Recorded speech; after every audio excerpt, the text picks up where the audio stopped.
What's up you guys, my name is Griff, and in this video I'll be playing as the Huntress at rank 1. For perks we're going to be running Whispers, which tells us when we're within a 32 meter range of a survivor, Corrupt Intervention, which blocks the 3 generators furthest from you for 120 seconds at the start of the trial, a Nurse's Calling, which reveals the auras of all survivors who are healing or being healed when they're within a 28 meter range from you, and Barbecue and Chili, which allows you to see the auras of any survivor who is 40 meters from the hook for 4 seconds.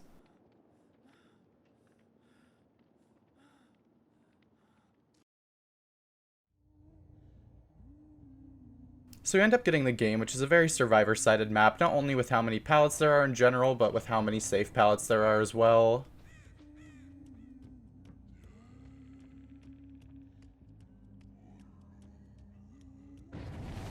Oh, a sound notification. That's nice of them.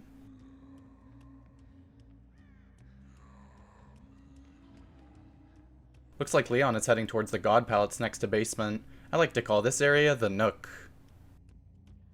So right here, as soon as I see Leon turn the corner, I decide to moonwalk in hopes of confusing him a little and delaying his pallet throw, so we could possibly get a hatchet hit. I moonwalk again to give Leon less time to react when he sees me with my hatchet raised, and although that hitbox was a bit questionable, I had a feeling that Leon wouldn't expect me to throw over those boxes.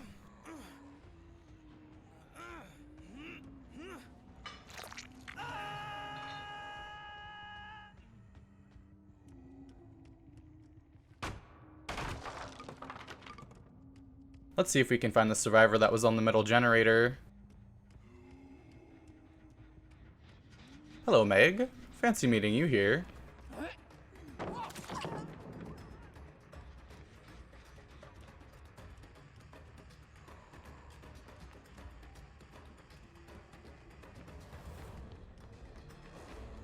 Looks like Meg ran to one of the only dead spots on this map. Unlucky for her.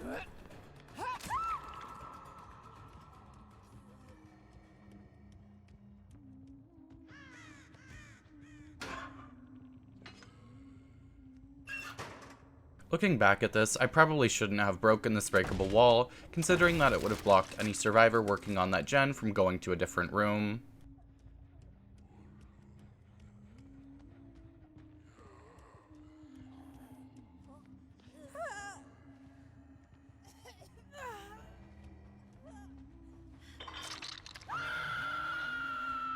At first I was going to patrol some generators, but once I realized we're at 5 gens, I decided to look for the lorry that was in the area, since I heard her running right as I hooked Meg.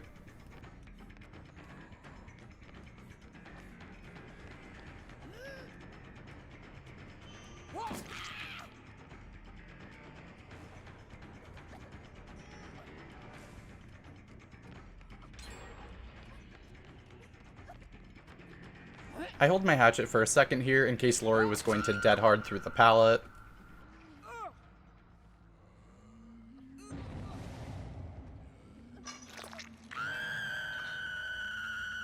If your idea of the perfect matches killer is to kill the survivors as quickly as possible, I would suggest going after the 2 survivors that are healing each other after an unhook. However, I hear Fang running downstairs and see her scratch marks, so I decide to be nice and go after her instead.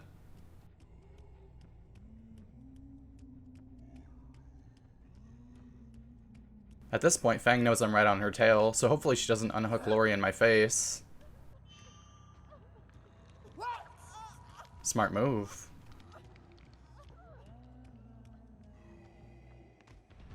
I start raising my hatchet early here because I know the chances of Fang dropping this pallet right away is very high. I then start moonwalking around both corners, anticipating that Fang will vault the pallet from the inside of the Nook to the outside, giving me a chance to hit her with my hatchet.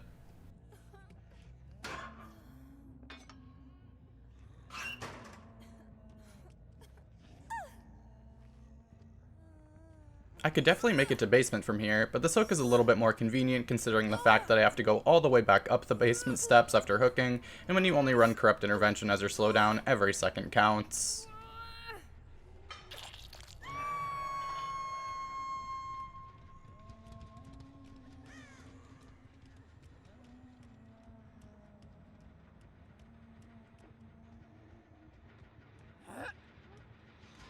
I could have tried to hit Lori over this table, but I decide to wait until she runs out into a more open space and my hatchet is fully wound up.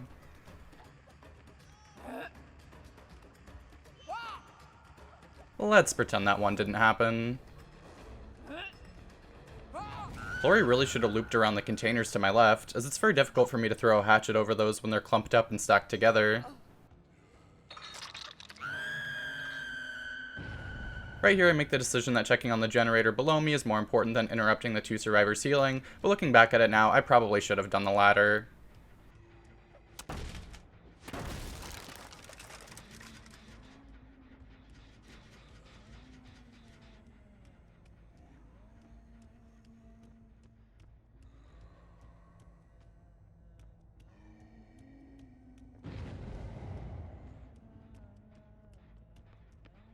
Well, looks like Feng ran into me anyways. Analyzing this, and I realized that I tunneled her, considering I picked her up less than a minute after she got unhooked.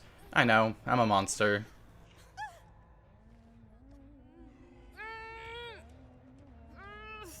Also, in case you didn't notice it during my last chase with her, Lori is running Object of Obsession, letting me see her aura here.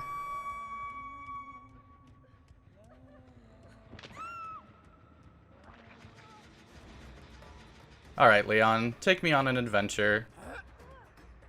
My intent here was to try and cut Leon off, but I end up running into Meg unhooking Fang. Personally, I would feel scummy if I went after one of those two since I basically went right back to Hook, so I decided to keep chasing after Leon. Time to get this God Pellet out of the game.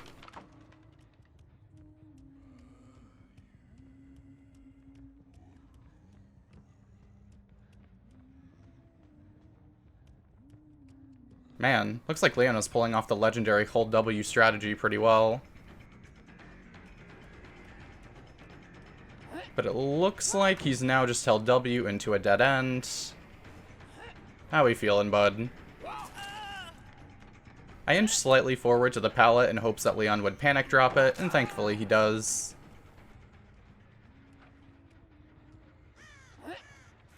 Lori, what are you doing on my gen?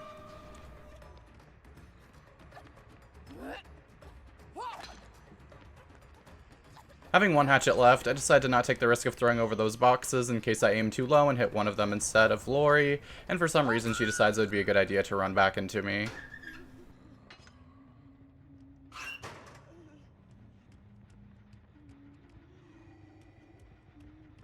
Since I know the corner generator is close to being finished, I decide to take a quick look around the area, and while I found scratch marks, no other survivors in sight.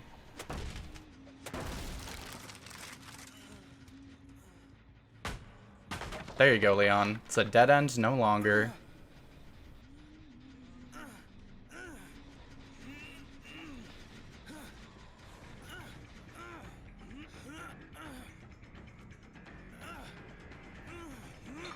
Fang's probably on that corner generator. Gotta go push her off it.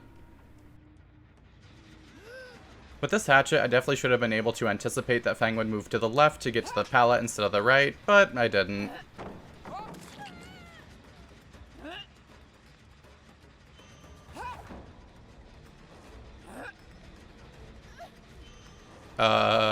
Lori?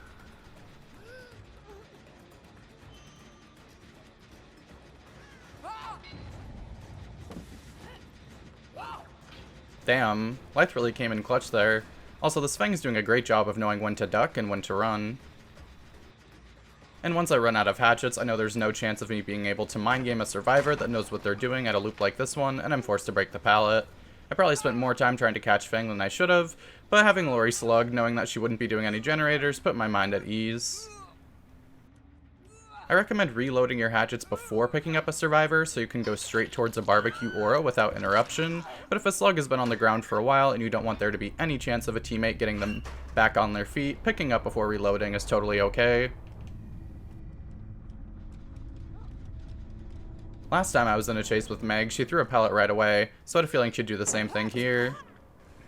Now here I raised my hatchet early because I thought Meg might be camping the previous pallet, but once I see her start vaulting on the pallet further away, I throw it with a bit of an arc to make sure I hit her.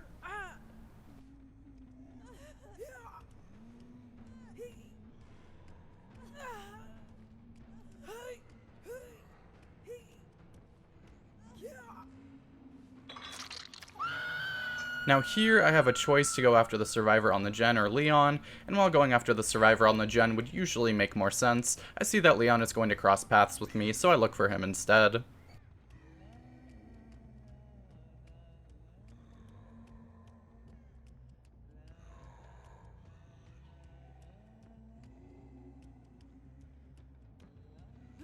I throw this hatchet mostly to discourage Leon from unhooking, and although it didn't hit him, it scared him away from the area completely.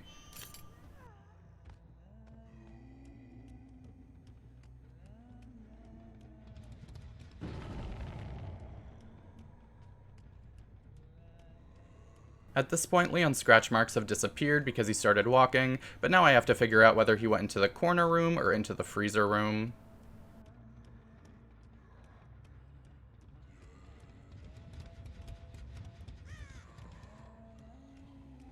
There you are, sneaky boy.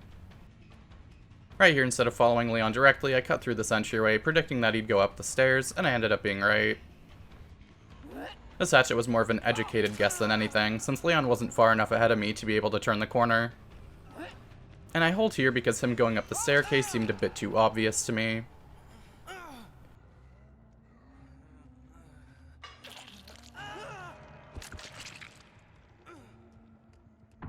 Now that I know the last two survivors are in the room of basement, it's time for me to finish this match off.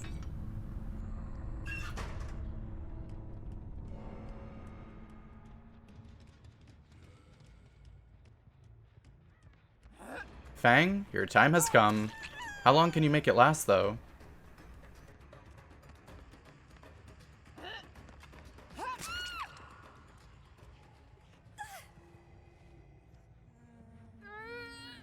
Now, Hatch always spawns downstairs on the game map, so let's see if I can beat Meg to it.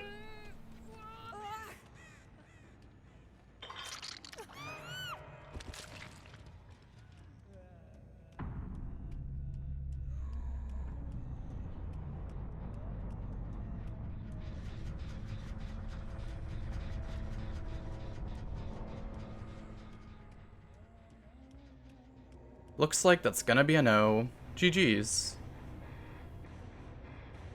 Thank you guys for watching. I'll have another full match analysis video uploaded by next week.